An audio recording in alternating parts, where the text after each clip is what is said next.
जो अपने आप को खुद ही तपा बैठे, जिसने भी अपने जीवन को यज्ञ बना लिया, कोई भी छोटा सा एक त्याग, समर्पण अपने प्रभु के लिए अपना लिया, वही अपने जीवन में सर्वश्रेष्ठ बनाया। अपने त्याग के बल पर, अपने समर्पण के बल पर ही जीव अपनी उस श्रेष्ठता को पाता है। तो हम भी अपने जीवन को काटे नहीं, अपने जीवन को यज्ञ बना ले, अपने प्रभु के लिए कुछ कर मिले। हम कभी कभी व्रत करते हैं तो अपने प्रभु के लिए क्या करते हैं कि आज मेरा व्रत है, आज मैं खाना नहीं खाऊंगी, होता है ना, पानी नहीं पीऊंगी, कुछ फल पे रहते हैं, कोई लोग के जोड़े कर लेते हैं, कोई मीठे से बोलता है, कोई एक टाइम का खाना भी खा लेते हैं जिस सामर्थ्य के अनुसार। लेकिन हम क्या करते हैं, जब एक दिन का व्रत का फल हमें ना मिलता है, तो यदि हम अपने इस पूरे जीवन काल में कुछ त्याग करें अपने प्रभु के लिए, अपने इस जीवन को जीते हुए, अपने बच्चों के साथ रहे, हम गृहस्थ में रहते हुए, लेकिन अपने जीवन को हम यज्ञ बनाते हुए अपने प्रभु के लिए कुछ त्याग करें, कुछ समर्पण करें, तो क्या हमारे जीवन यज्ञ नहीं बन जाएगा? क्या भगवती का प्राकट्य हमारे जीवन में नहीं होगा कि जब हम एक छोटा सा हवन अपने घर में करते हैं तो मन में एक भाव होता है कि आज मैंने यज्ञ करवाया, तो अब माँ की कृपा मुझे भरपूर होगी। एक दिन का वो यज्ञ, कुछ क्षण का, और यदि हम अपने पूरे जीवन को ही उसको समर्पित कर दे कि हे माँ, मैं जैसी भी हूँ, पापी, मुझसे दिन रात जाने में न जाने कितने पाप होते ही रहते हैं। कुछ का तो हमें पता लग जाता है, कुछ का तो पता भी नहीं लगता, और पाप हमसे होते रहते हैं। और हम, लेकिन हम है तो तेरे नहीं, हम अपने जीवन को ही उसे समर्पित करते हैं कि अब तू जाने और तेरा काम हो जाए। फिर वो स्वयं आकर हमारे जीवन को यज्ञ के रूप में, भागवत कथा के रूप में हमारे जीवन में ऐसे ऐसे अनुष्ठान, ऐसे सत्कर्म हमारे हाथों से माँ भगवती स्वयं आकर करवा देती है, जिसका पुण्य कभी खराब नहीं। ऐसे ही भगवान विष्णु का चित्र जो हम देखते हैं, तो ज्यादातर हम देखते हैं कि उनकी शक्ति भगवान विष्णु, भगवान विष्णु भी अपनी शक्ति के बिना कोई कार्य नहीं कर सकते। इसीलिए क्या होता है, जब हम वृंदावन में जाते हैं, धाम किसका? कृष्ण का, जन्म किसका? कृष्ण का, और नाम किसका लिया जाता है? राधे राधे, राधे राधे। क्योंकि वहां की अध्यात्मी देवी माँ भगवती राधा के रूप में बैठे हैं। भगवान कृष्ण राधा के बिना अधूरे हैं। माँ भगवती की शक्ति माँ राधा, तो भगवान विष्णु की शक्ति माँ लक्ष्मी के बिना भगवान विष्णु भी इस संसार की रचना नहीं कर सकते। ऐसे ही ब्रह्मदेव अपनी शक्ति माँ सरस्वती के बिना इस संसार की सृष्टि नहीं कर सकते। और ऐसे ही भगवान शंकर, भगवान महादेव अपनी शक्ति महाकाली के बिना संहार को नहीं जा सकते। इसीलिए शक्ति को सर्वश्रेष्ठ बताया, और उनकी यात्रा जो करते हैं वो पहाड़ों पर, ऊंचे पर्वत पे जाकर, क्योंकि माँ भगवती का स्थान सर्वश्रेष्ठ है। हर जीव की, हर पशु पक्षी की अपनी एक खुद की एक शक्ति है।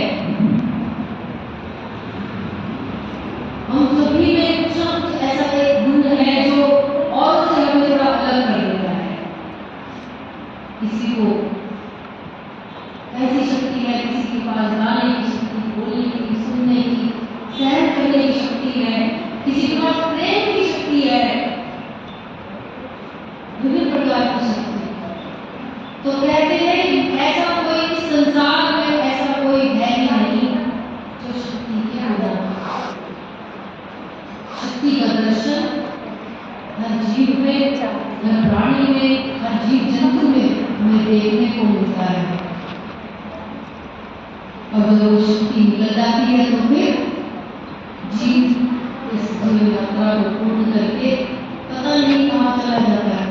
जो चले गए हुए छोड़कर, या वो कभी छोड़कर आए या आप आएंगे, पता नहीं कहाँ से कहाँ चले जाते हैं, कौन सी वो यात्रा पर चले जाते हैं। अभी कोई नहीं आया वहाँ से, जो चला गया वो भी यात्रा पर चला गया। इसीलिए जीते जी हम माँ भगवती से प्रार्थना करते हुए कि हे माँ, ये जो हमें आपने सौभाग्य दिया है 9 दिनों का, इसमें हमें वो ज्ञान देना कि जिस ज्ञान के ऊपर, जिस साधना के ऊपर चलकर हम तेरे द्वार पर वो कौन सी विधि है, कौन सा वो साधन है जिससे तू बहुत खुश होती है और तू दौड़ी चली आती है अपने भक्तों के पास। उससे रहा नहीं जाता कि तू एक क्षण भी अपने आसन पर विराजमान रह पाए। वो कौन सी ऐसी विधि है? क्या आपसे नहीं जानना चाहते कि वो कौन सी ऐसी विधि है जिससे हमारा कृष्ण, हमारा प्रभु दूर रह ही नहीं सकता? वो कौन सी ऐसी विधि है? तो हम सभी बड़े परम सौभाग्यशाली हैं कि माँ भगवती स्वयं इस क्षेत्र में स्वयं चलकर हमारे पास आ गई और इस पंडाल में हम सभी को बुला बुलाकर माँ भगवती का पूरी ओर जैसे मानो कि हम वहाँ बैठो इस कथा को श्रवण करो और उस विधि को अपना लो जिस विधि पर चलकर देखती जाओ से टाइम लगाओ से। तो हम रोज की कथाओं में साधना की स्तुति को सुनते जाएंगे और फिर इसको जानेंगे तो और उससे जानेंगे कि माँ भगवती वो कौन सी ऐसी साधना है जिस पर चलकर सचमुच में माँ भगवती का दर्शन किसी जन्म में कलयुग में चमत्कार होते हैं।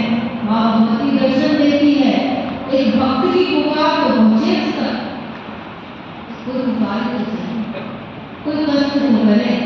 हम कैसे करते हैं हम सभी जानते हैं। कल व्रत है, आज खाओ, कल नवरात्र शुरू होंगे, कल व्रत नहीं, कुछ दिन व्रत रखा आज खा लो, आज खूब बराबर खा ले, फिर मन में भी टेंशन आ जाएगी ना, करता आज खा लो, कल फिर पूरे को कहते हैं। जब 20 मिनट हो जाते मुझे देती है। कल हो जाती है ना, जल्दी पूजा कर लेते हैं, थोड़ा टाइम मिलता है, टाइम पास करके ही देखना है जो भी शाम के फिर आते हैं तो भी पकौड़ियाँ, कचौड़ी, चिप्स, फिर वो खाते हैं व्रत का खाना, क्योंकि पूरे दिन तो वर्ती है, अब तो व्रत खोल लो, कौन से खोल, पूरे दिन तो व्रत था, अब खोल लो, फिर भी चैन के पेट भरा ना तो वो बाहर भी निकल गया, बेचारा पेट भी परेशान हो जाएगा, खाएगा आज व्रत था, आज तो छोड़ देंगे, आज जो भी खा लो, फिर पता क्या होता है, अगला दिन होता है तीसरा दिन, अरे मुझे कल व्रत था, आज तो खा लो, कल तो मुझे नहीं है, आज भी खा लो, तो 3 दिन तो खाएंगे, व्रत कहाँ चला गया? 3 दिन से तो खाई नहीं है, फिर भी उसकी कृपा देखो, उसको कहते हैं माँ, फिर भी उसकी कृपा देखो, अपने बच्चों को भूखा भी नहीं रहने देती और कमाती है क्या? आज में मेरा व्रत है, खाओ पियो और व्रत करो। माँ भगवती कहती है खूब खाओ पियो और मेरा व्रत भी करो, मैं भरपूर कृपा बरसाऊंगी। क्या ऐसा कोई भगवान मिलेगा है? हम सब भी माए हैं, हम अपने बच्चों को कितनी केयर करते हैं कि बेटा ये खा ले, बेटा ये खा ले। हम सभी स्त्रियां, हमारी भी माए हैं, जब भी हम कभी कहीं गए बाहर, कुछ काम करा, कोई मेहनत का काम करा, तो सिर्फ एक माँ नहीं होती है जो हमसे पूछती है कि बेटा कुछ है, बहुत मेहनत, शाबाश, आज बहुत मेहनत करी है, ये खा ले, थोड़ा सा तो खा ले, गरम गरम दूध भी पी ले, थकावट कर जाएगी। माँ के अलावा कोई नहीं मिलेगा इस संसार में जो ये पूछेगा कि बेटा तुझे क्या चाहिए, वो तो स्वयं जगत जननी है, उसकी यात्रा पर चलते को देखिए, वो कितनी दया बरसाती है, कितना प्रेम बताती है, कितने आनंद में अपने भक्त को रखती है, उसका वर्णन एक भक्त में है। उसका लाड तो बस वो भक्ति ही जानता है कि उसकी माँ उससे कितना लाड करती है। माँ की महिमा का वर्णन तो इन 9 दिनों के अंदर कैसे मैं आप सबके समक्ष रखूं। आप सबके आशीर्वाद से कोशिश पूरी करूंगी कि आप सभी को उस विधि को मैं माँ भगवती के आदेशानुसार आप सभी के समक्ष रखूं। आप सभी इस विधि पर चलकर अपने इष्ट के और करीब हो जाए। उस माँ को, उस जगत जननी के उस स्वरूप को आप सभी अपने जीवन में अनुभव कर पाए कि माँ की शक्ति क्या है, कितनी करुणामय होती है। जब हम अपने जन्म देने वाली माँ से ही जब दूर होकर इतना कष्ट भोगते हैं, समय समय पर उसे याद करते हैं कि जब मैं ऐसे करती थी तो मेरी मम्मी, मेरी माँ मुझसे बोलती थी बेटा तो थक गई होगी, अब आराम कर ले। माँ के अलावा कितनी मेहनत करी हमने, क्या किसी ने अवार्ड दिया कि बहुत मेहनत करी है, चलो अपने ट्रॉफी दे देते हैं, तो बहुत आज पूरी मेहनत करी है, अपने बच्चों को पालने में या मैंने तो देखा नहीं आज कि किसी औरत को किसी ने कभी कोई अवार्ड दिया हो या किसी माँ को उसके कष्टों का जो उसने भोगे अपने बच्चे के लिए, किसी ने अवार्ड दिया हो कि आपने अपने बच्चे के लिए बहुत कुछ झेला। बड़े लोग सब यही बोलते थे तुमने लड़ाई क्या मेरे लिए, हम तो अपने आप ही हो गए थे, अपने आप ही हमारे अंदर बहुत बुद्धि थी, बुद्धि करने में तुमने लड़ाई क्या है। इसलिए हम अपने जीवन के उस रहस्य को समझे, अपने जीवन को व्यर्थ न जाए, हम अपने जीवन की यात्रा को जीते हुए अपने परिवार का पालन पोषण करते हुए अपने इष्ट का भी ध्यान रखें कि हम अपने जीवन को जीते हुए धर्म को पालन करते हुए अपने प्रभु को भी पाना है। जब तक हमारा शरीर हष्ट-पुष्ट है तब तक ही हम मेहनत कर सकते हैं। जब हम मजबूत हो गए तो फिर पता है क्या होगा, चाहे कितना भी बड़ा महल आलीशान घर बन जाए, उसमें कितने भी एसी लग जाए, कितने भी कमरे बन जाए, लेकिन एक उम्र के बाद कोने में पहुंचेगी फाट और कहने की औलाद माँ बेटा ज्यादा बोलने की जरूरत नहीं, हम बहुत ज्ञानवान हैं, अब तुम्हें नहीं पता हमारे साथ की पढ़ाई का बात है, तुमने तो पढ़ाई देखी नहीं। इसीलिए हम अपने जीवन को व्यर्थ न जाने, जो माँ हमसे इतना प्रेम करती है, हमसे हमें कदम कदम पर हमारी रक्षा करती है, उठाती है, तो क्या हम अपनी माँ के लिए छोटे छोटे त्याग नहीं कर सकते। हम अपने विचार को डालें कि हमें जीते जी उस माँ भगवती का दर्शन प्राप्त करना है, जो माँ भगवती की इस पूरे ब्रह्मांड की, इस पूरी सृष्टि की माँ, हमारे जन्म देने वाली माँ के कितनी करुणा, कितना प्रेम और कितनी माँ हमारी रक्षा करती है, तो वो तो जगत जननी है, परामकारिका है, वो कितनी करुणामय होगी, क्या वो अपने भक्त को रोता हुआ देख सकेगी। यदि एक सच्चे भक्त का एक आंसू सड़क पर गिर पड़े पृथ्वी पर, तो माँ का हृदय गदगद हो जाता है, वो माँ रुक नहीं पाती अपने आसन पर, रुक चलता है। ऐसे ही माँ शबरी ने अपने सिर्फ गुरु के एक वचन पर, गुरु ने कह दिया था कि तुझे कहीं जाने की जरूरत नहीं, किसी कुटिया में बैठकर राम नाम का जप करना, स्वयं राम आएंगे आपके द्वार। माँ शबरी के पास कोई साधन नहीं, कोई तीर्थ का पुण्य नहीं। माँ भगवती, माँ शबरी बस राम नाम का जप करती और अपने गुरु के एक वचन पर, और हम सभी जानते हैं सचमुच में राम एक दिन आए उनके पास।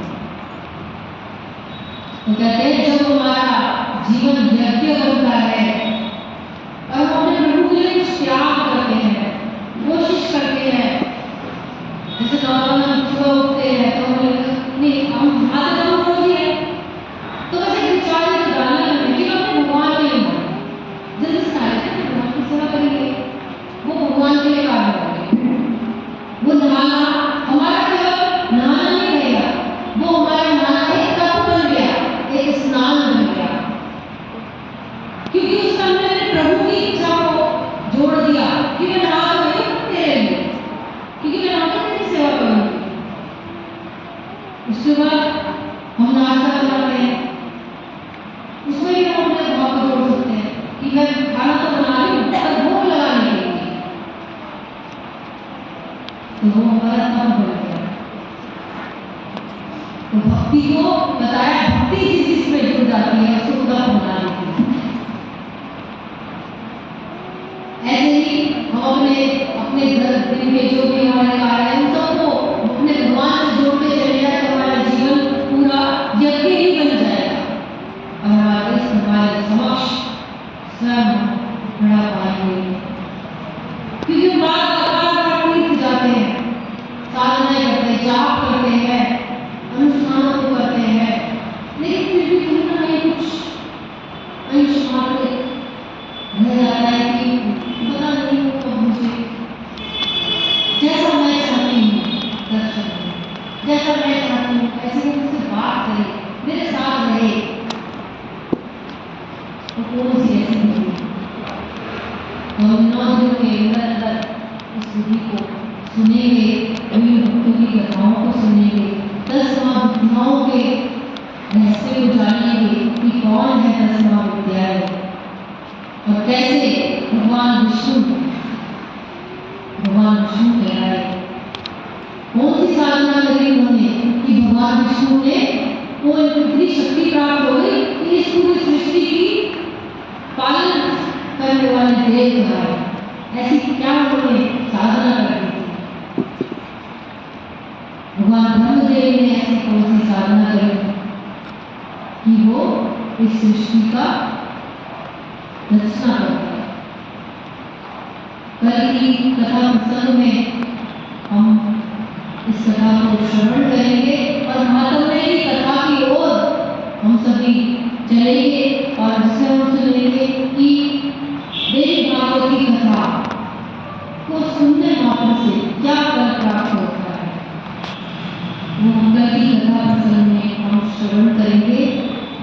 आइए और सब इस भजन के माध्यम से फिर आरती की ओर चलेंगे। मेरे आप सभी ताली के साथ प्रयास कीजिएगा।